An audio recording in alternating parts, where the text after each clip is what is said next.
Welcome to Share Your Message TV show, and I am your host, Tonya Hofmann. And as always, I have incredible messenger herself, Miss Natalie Forest. Hey, Natalie. Hey, good morning, good afternoon, wherever you are. Always good to see you, Tonya. Oh my goodness, you're going to absolutely adore Natalie. And I want you to stick around to the end because she's got a special free thing for you. So you want to, stick around and get that. So Natalie, I know we're talking today about like work-life balance, which is like huge, especially, and I think it seems like it's speeding up where we need to take control of it now and not wait until everything's like swirling and you're like falling over. Yeah. It's I don't know what it is, but I think because so many people also realize that they need it, there's really a focus on it, which is great because we've forgotten it for too long. It's really when I'm talking to people, especially women, when I ask them, so, what do you need help with? They're like, oh my gosh, if I could get someone to help with the work-life balance, it comes up over and over again. So I know you're an expert on this. Is there something that, you're like, oh, if people just started with this or had this, do you have a tip for us? Well, I got a few, but I think what it really comes down to is time management and putting yourself first. Yeah. And in the world we live in today, it's really hard to put myself first because we've all been trained, especially women, but also some men, we've been trained not to do that. So really refocusing on who you are and what you need, because otherwise you're of no use to anybody. Thank you. Because I see this over and over again is everyone doing everything and volunteering and everything and just collapsing and never getting to the brilliance that they need for themselves in their business. Yeah. And it's a step-by-step process. And the reason why I feel confident about sharing some ideas is because I've gone through this. I used to be a workaholic. And even though I still work a lot, I have my schedule set. So one other tip when it comes to time management and putting yourself first, one other really important tip is schedule it into your calendar. I mean, put a note up there like I have, from 6 to 7 a.m., that's 6:45, that's me time. And then in the evening, it's me time. And really scheduling that in. And the biggest challenge that I have seen is not the scheduling it, but being accountable to really do it. Like, don't just put it on the calendar and just go, oh, well, I really need to do this instead. Right, because we have all the excuses. So put it on your calendar, and then we've all heard this. It takes at least 21 days to create a new habit. Well, we've got the patterns, the routines, and we've got the subconscious patterns. And so we need to define, what do we want? Like, what does happiness mean for me? What does success mean for me? And that requires us to step away from everybody else a little bit. And very often I get the question, well, how do I do that? Will everybody be offended? And actually, no, unless you present it in a way that is not conducive to a nice conversation about it. You don't have to be abrasive about it. You just go and you say, I really need some time for me. I feel stressed. So from now on, every evening or whatever your time frame is, I will need half an hour to myself. And whatever you do, if you watch TV, if you read a book, but you're beginning to get accustomed to being with yourself. And like you said, going back to appreciating the unique talents and just the unique being that we are. What happens and why family members, friends, and others will actually support you on that, not in the first week, but thereafter, is you come out of your room or whatever you were doing and you're relaxed. You're no longer stressed. And you actually enjoy and are present while spending time with them. And so, that's sort of how you get everybody on board, really, with some of this. I just think that's a brilliant, one of the things that has helped me is Google Calendar because it has all the little colors. And so if I know it's yellow, I know that that's my son's time. If Mm-hmm. it is red, that means, okay, Tonya, you got to do this. Don't do anything else until you get this done. So I like put all of these different colors, to represent something. And that's really helped me look at my calendar, but not to ignore when you put something in your color, whatever your color is, you don't ignore it, right? I think that's the hardest challenge is Yes. saying, Yes. oh, I am worth this, and Yeah. doing it, right? Yeah. And, I do the same thing. I color code everything. Even when I work with other teams, I'm like, we're just working on Excel sheets or something. I say, let's put some colors on that, because a lot of us are visual. I mean, we need to take into account what we are. So visual, and if you were to look at my calendar, and I know yours looks the same, they're like 5 colors all at the same time, but it means something different. What I love what you just said is that, I think you said yellow is the time for your son. I've got orange for my daughter, but it's the same thing. And I have her scheduled in there because the way that I define happiness and success is not necessarily monetarily. It's nice to have a lot of money, but first and foremost for me, honestly, it is being a good mom. Right. And so whenever my daughter requires my time, everything else falls apart, in a good way, because I've chosen to be a mom. So that's my priority.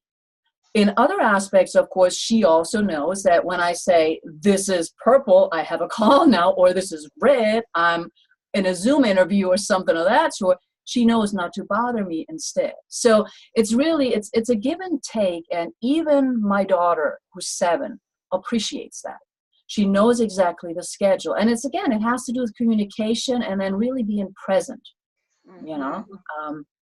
Now, the other thing really is, and I think that's the hardest, and that's why I often talk about the subconscious patterns. It's getting out of the mindset, and to me, mindset is actually negative, getting out of the mindset that you're not worth it. Yeah. Society has told us that for so long. It's like, take care of everybody else, take care of everybody else.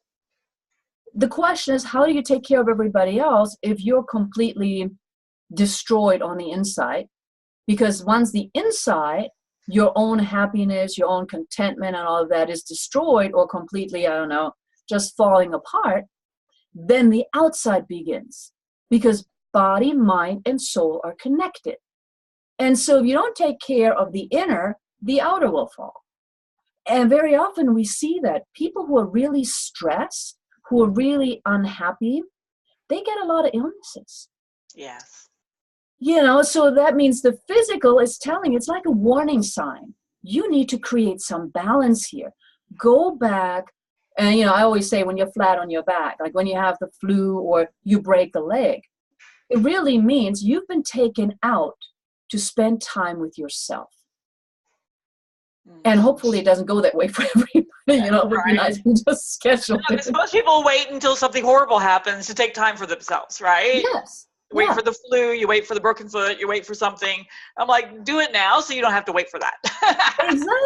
Exactly. And, we still do.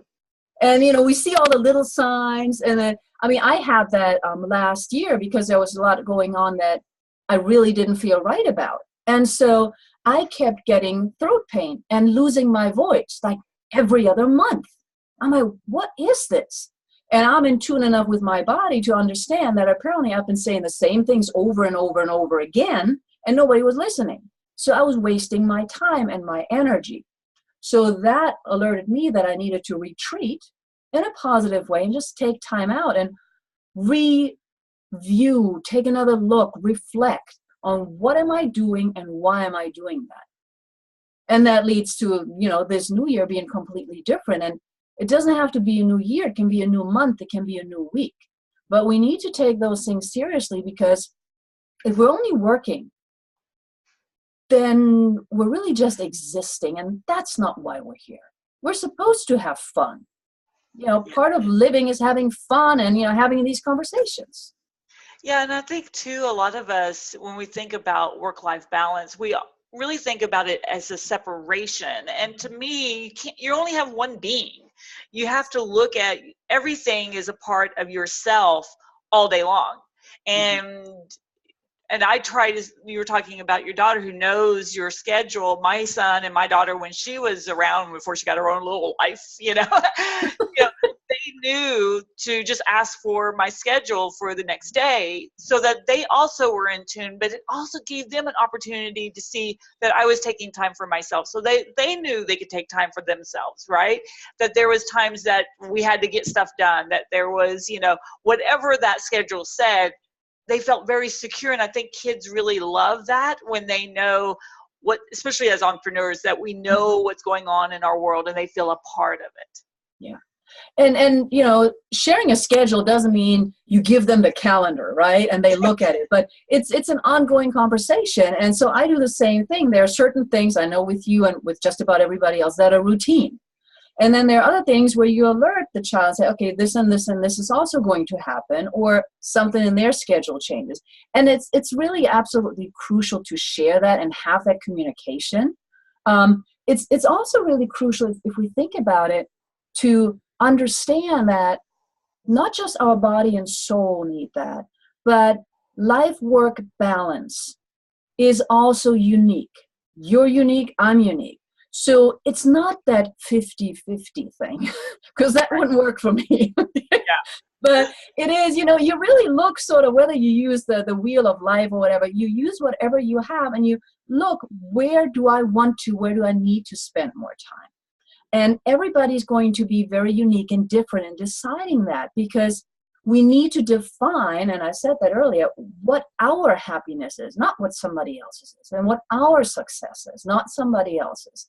And that really is difficult for many people because society, family, and all of those patterns, they've pretty much channeled us in a certain direction. And understanding that that might not be us is not necessarily always easy. Totally. So I know you've got something incredible that you're going to give our listeners today. What is that?